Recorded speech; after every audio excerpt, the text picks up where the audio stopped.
ഇസ്രയേലിന് നേരെയുണ്ടായ ഇറാൻ ആക്രമണത്തിന് പിന്നാലെ ഇപ്പോൾ ഇസ്രയേൽ പ്രത്യാക്രമണത്തിന് തയ്യാറെടുക്കുന്നു എന്ന റിപ്പോർട്ടുകൾ പുറത്തു വരുന്നുണ്ട്. അങ്ങനെയെങ്കിൽ അതെപ്പോഴുണ്ടാകും എന്നടക്കം അറിയേണ്ടതുണ്ട്. ഏത് തരത്തിലായിരിക്കും ഇസ്രയേലിന്റെ തിരിച്ചടി എന്ന് അറിയേണ്ടതുണ്ട്. ഏതായാലും ഇസ്രയേലിൽ വ്യാപക ആക്രമണമാണ് ഇറാന്റെ ഭാഗത്തുനിന്ന് ഉണ്ടായത്. അവരുടെ പ്രതിരോധ സംവിധാനങ്ങളെയൊക്കെ ഒരുപക്ഷെ അല്പമെങ്കിലും നിഷ്പ്രഭമാക്കുന്ന തരത്തിൽ ആക്രമണങ്ങൾ മാറി. ചിലയിടങ്ങളിലൊക്കെ മിസൈൽ പതിച്ചു, കെട്ടിടങ്ങളൊക്കെ തകർന്നു, സ്കൂളുകൾ തകർന്നു എന്നിങ്ങനെയുള്ള വിവരങ്ങൾ പുറത്തു വരുന്നുണ്ട്. ഗദേരയിലാണ് ഈ സ്കൂൾ കെട്ടിടമൊക്കെ തകർന്നത്. രാംകുമാർ തുടരുന്നുണ്ട് ന്യൂസ് ഡെസ്കിൽ നിന്ന്. രാംകുമാർ, ഇപ്പോൾ ഏറെക്കുറെ സ്ഥിതിഗതികൾ ശാന്തമായി കഴിഞ്ഞുവെന്ന് റിപ്പോർട്ടുകൾ വരുന്നുണ്ട്. ഈ ആക്രമണത്തിന്റെ ഒരു വ്യാപ്തി അത് പൂർണ്ണമായി പുറത്തേക്ക് വരുന്നുണ്ടോ ഇപ്പോൾ?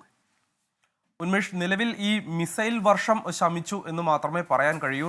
എല്ലാം ശാന്തമായി എന്ന് ഉള്ള ഒരു സാഹചര്യം നിലവിലില്ല. കാരണം ഇസ്രയേൽ ഏതാനും മണിക്കൂറുകൾക്കുള്ളിൽ തന്നെ ഇറാന് തക്കതായ മറുപടി കൊടുക്കും എന്നാണ് ഇസ്രയേൽ പ്രഖ്യാപിച്ചിട്ടുള്ളത്. അതുകൊണ്ട് ഏത് നിമിഷവും ഒരു പ്രത്യാക്രമണം പ്രതീക്ഷിക്കാം. അത് ഇറാനും പ്രതീക്ഷിക്കുന്നുണ്ട്. അതുകൊണ്ട് തന്നെ അവർ അവരുടെ വ്യോമ ഗതാഗത പാതകളിലൊക്കെ നിയന്ത്രണം ഏർപ്പെടുത്തിയിട്ടുണ്ട്.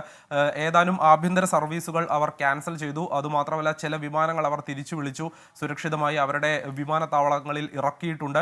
അതുപോലെ തന്നെ കുവൈറ്റും ഇപ്പോൾ അവരുടെ വ്യോമ ഗതാഗത പാത അടച്ചിട്ടുണ്ട്.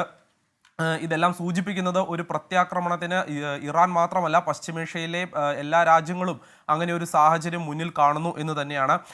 ഇസ്രയേലിലെ ആക്രമണങ്ങളെക്കുറിച്ച് പറയുകയാണെങ്കിൽ, നിലവിൽ ഇറാന്റെ മിസൈൽ ആക്രമണങ്ങളിൽ നിലവിൽ നാശനഷ്ടമോ അല്ലെങ്കിൽ മരണമോ റിപ്പോർട്ട് ചെയ്തതായി IDF സ്ഥിരീകരിക്കുന്നില്ല. അതേസമയം അവിടെ നിന്നുള്ള ദൃശ്യങ്ങളിൽ നിന്ന് വ്യക്തമാകുന്നത് ഇറാന്റെ ആക്രമണം ഒരു കാര്യമായി തന്നെ ഇസ്രയേലിനെ ബാധിച്ചിട്ടുണ്ട് എന്ന് തന്നെയാണ്.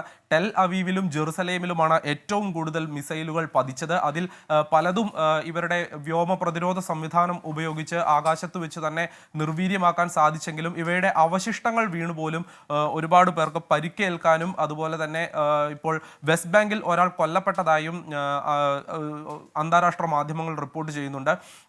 അതുപോലെ തന്നെ ചില മിസൈലുകൾ ഈ ഒരു വ്യോമ പ്രതിരോധ സംവിധാനത്തെ ഭേദിച്ചുകൊണ്ട് ഭൂമിയിൽ പതിച്ചതായി അല്ലെങ്കിൽ ലക്ഷ്യം കണ്ടതായി IDF തന്നെ സ്ഥിരീകരിക്കുന്നുണ്ട്. അങ്ങനെയെങ്കിൽ ഒരു വ്യാപകമായ നാശനഷ്ടം തന്നെ ഇസ്രായേലിന് സംഭവിച്ചിട്ടുണ്ട്. അവർ അതിൻ്റെ ഒരു പ്രാഥമിക കണക്കെടുപ്പുകൾക്ക് ശേഷമായിരിക്കും ഇക്കാര്യങ്ങളിൽ ഒരു സ്ഥിരീകരണം, ഒരു വ്യക്തമായ ഇതുണ്ടാവുക.